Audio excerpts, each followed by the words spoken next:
অল্প ঠান্ডা সর্দি কাশি হলে কি অ্যান্টিবায়োটিক দরকার? এবার অ্যাটলিস্ট একটু থামুন আর একটু চিন্তা করুন। বেশিরভাগ শিশুদের ঠান্ডা সর্দি কাশি জ্বর হয় কিন্তু ভাইরাসের মাধ্যমে, আর অ্যান্টিবায়োটিক তা শুধু কাজ করে ব্যাকটেরিয়ার বিরুদ্ধে।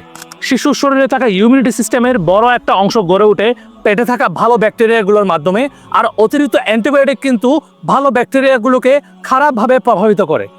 আর অতিরিক্ত অ্যান্টিবায়োটিকের ব্যবহারের ফলে শরীরের প্রতিরোধ ক্ষমতাকে চ্যালেঞ্জের মুখে ফেলতে পারে। অনেক সময় জ্বর মানে শরীর নিজেই জীবাণুর বিরুদ্ধে কাজ করছে, আর এই প্রক্রিয়াটাকেই ইমিউনিটি সিস্টেম শক্ত করছে। আর মা বাবা হিসেবে আমাদের উচিত তাৎক্ষণিক নয়, দীর্ঘমেয়াদী সুস্থতার কথা ভাবা। জ্বর সর্দি কাশিতে ঘরোয়া যত্ন হতে পারে আপনার শিশুর প্রথম বর্ষা। আপনার শিশু যখন ঠান্ডা সর্দি কাশি হবে, আপনার শিশুকে হালকা গরম পানি দিয়ে গাটা মুছিয়ে দিন। আর আপনার শিশুকে সেদ্ধ আলু, সেদ্ধ গাজর খাওয়াতে পারেন এবং হালকা গরম স্যুপ খাওয়াতে পারেন।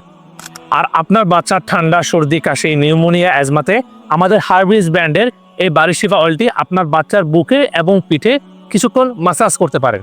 কিছুদিনের মধ্যে লক্ষ্য করতে পারবেন আপনার বাচ্চা খুব দ্রুত সুস্থ হয়ে উঠছে।